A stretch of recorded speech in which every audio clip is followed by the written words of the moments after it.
Hello guys, good morning, welcome back to our channel. আশা করি সবাই ভালো আছো, আমরাও ভালো আছি। এখন বাজে 9টা, আমার কাছে 5 মিনিটের সময় নেই ঠিক করে ইন্ট্রো দেওয়ার। যাচ্ছে হচ্ছে ননদের বাড়িতে, ভাদ্র মাসের অমাবস্যায় কালী পুজো হয় সেখানে। আগের মাসে আমার ননদের বাড়িতে পুজো হয়েছিল, এই মাসে ননদের বাড়িতে পুজো।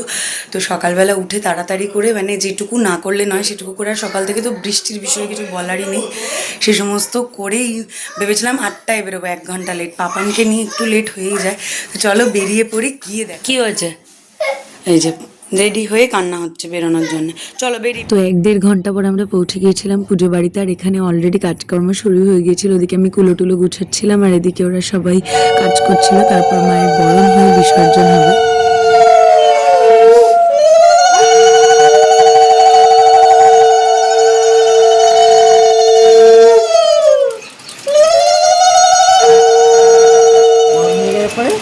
হাতটাগুলো তুললাম, ছোটো সাতটা লাগে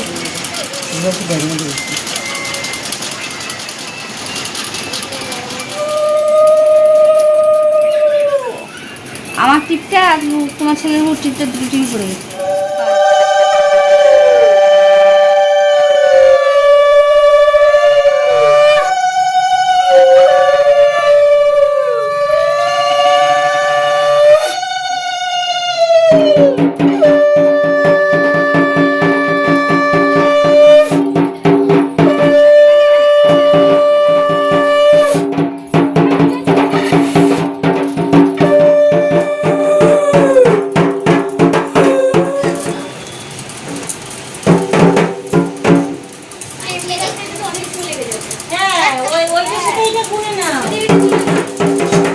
বরণের পর থেকে তো সারাদিন টুকটাক কাজকর্মের সময় কেটে গেছে। সন্ধেবেলা হলে ননদ দ্বারঘরটা বসিয়ে নিচ্ছে, এরপর ঠাকুর আনতে যেতে হবে আর কি।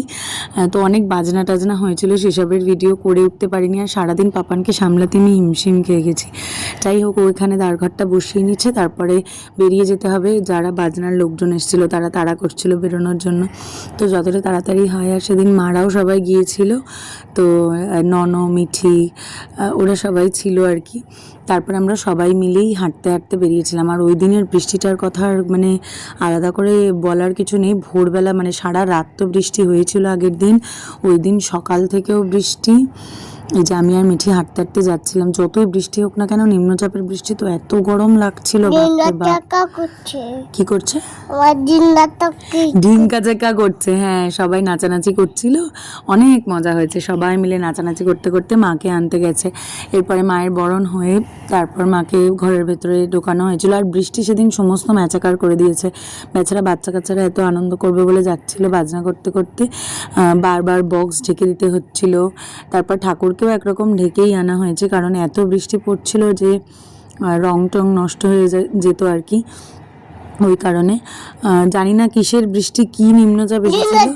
এই যে হ্যাঁ, পাপান বলছে সবাই ঢিঙ্কাচিকা করছে, সবাই অনেক মজা করতে করতে এসছে আর কি। এটা উপোস টুপোস করেও অনেক নাচানাচি করতে পেরেছে। হ্যাঁ, সারাদিন তো সেদিন সবারই উপোস ছিল, ওদের বাড়িতে উপোসের অনেক লোক ছিল। তো এই সমস্ত নাচানাচি করতে করতে আমরা পৌঁছে গিয়েছিলাম হচ্ছে ঠাকুরের সামনে। এই যে মা সুন্দর করে সেজেছেন, যদিও মা যাই পড়েন তাতেই মাকে সুন্দর মানায়, তাই না বাবাই? হ্যাঁ, মা কত সুন্দর সেজেছে। হ্যাঁ, তো এখানে গয়নাগাটি সমস্ত সকালবেলা পরিষ্কার করে পাঠিয়ে দেওয়া হয়েছিল, ওরাই ওখান থেকে সমস্ত ফিটিংস করে দিয়েছেন। আর যেটুকু যা বাকি ছিল সেটুকু বাড়িতে এনে করা হয়েছে। এরপরে মাকে ভ্যানে তুলে আবার সবাই নাচানাচি করতে করতে আমরা বাড়ি ফিরেছি। বেশ খানিকটা রাস্তা ছিল যাতায়াতের, যদিও বা বৃষ্টি হচ্ছিল। পাপান সেদিন আমাদের সাথে হেঁটে যায়নি, যেহেতু মেশো গিয়েছিল, মেশোর সাথে একসাথে গাড়িতে এসছে, যে কারণে বৃষ্টিটা নিয়ে ওকে নিয়ে চিন্তা হয়নি আমার। সারা রাস্তা বেশ কয়েকবার বৃষ্টি নেমেছে। তারপর মা বাড়িতে আসার পর মায়ের বরণ করে ঘরে ঢোকার পালা।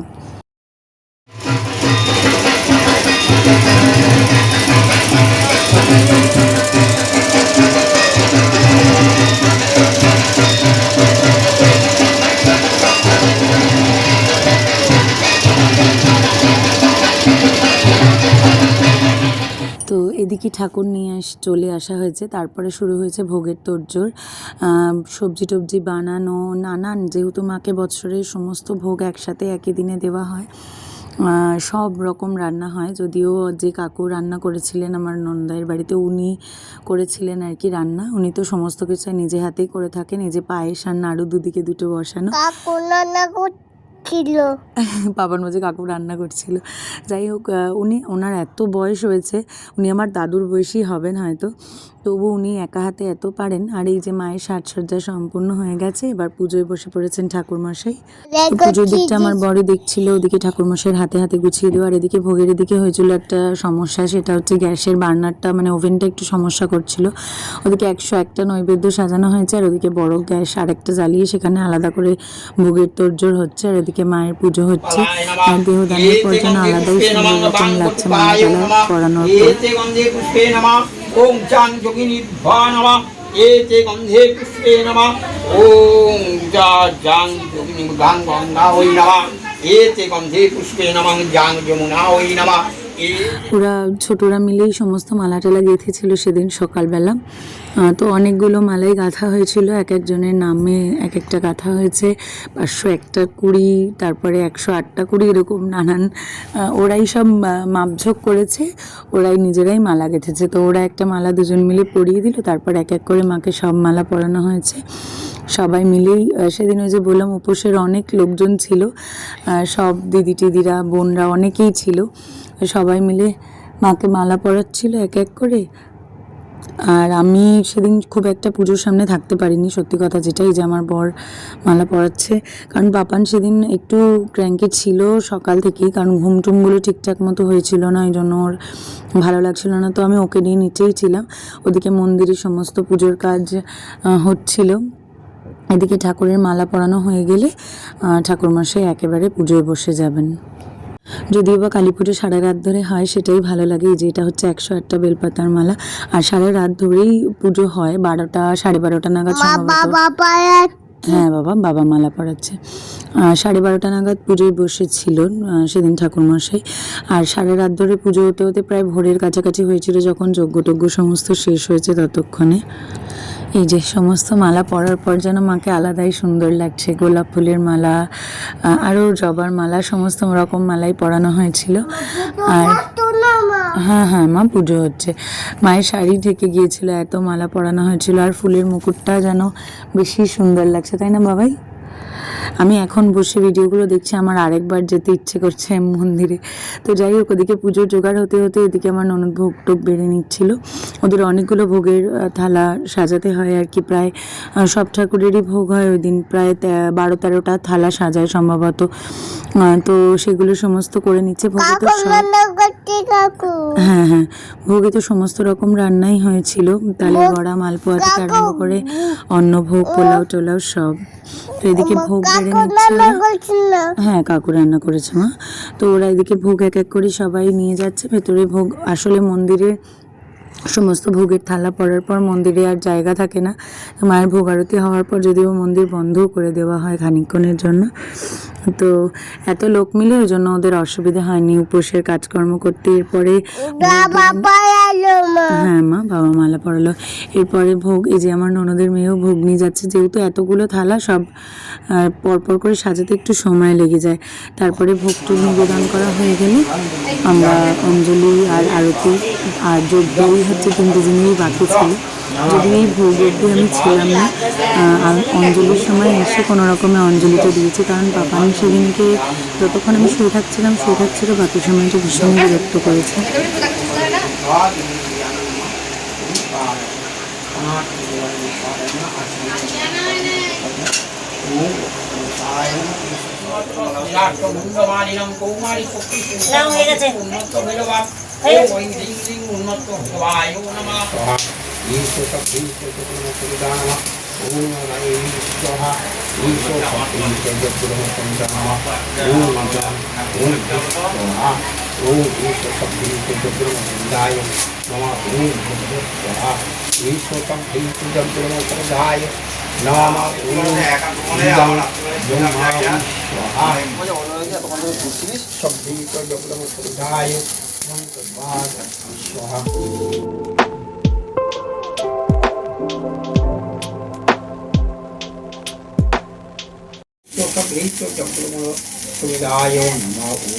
সংস্কৃতরাজ বিশ্বা বিশ্বসংসদায় নমঃ মহামায়ে চামুণ্ডে মুন্ডমালিনী আয়ু আরোগ্য বিজয়ং দক্ষিণা কালিকা দেবী নমঃ মঙ্গলান মঙ্গলে শিবে সর্বাত্ম সাধিকে উমে ব্রহ্মাণি চ সামদে কালকৃত কৌশিকী সংহি কাত্তায়নী নমস্তুতে তানি সচন্দন পুষ্পবিল্ল পত্রাঞ্জলি নম সাউদবাদন সপরিবার সহিত শ্রীমৎ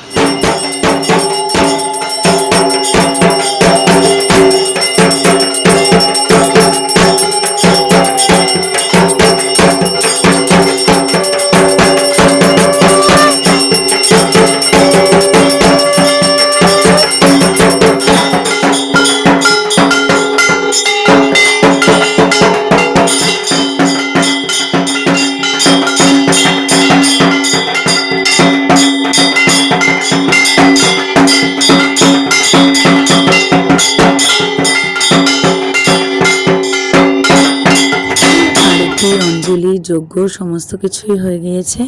তারপরে আমরা সবাই একটু বিশ্রাম নিতে বসলাম, যেহেতু আমি যদিও বা সারা রাত জেগেছিলাম না, কিন্তু বাকি ওরা সবাই টুকটাক কাজকর্ম করেছে। আর এই যে মায়ের ভোগ দর্শন হলো সবার, তারপরে সবাই অল্প অল্প করে ভোগ প্রসাদ নিয়ে উপোস ভঙ্গ করলাম।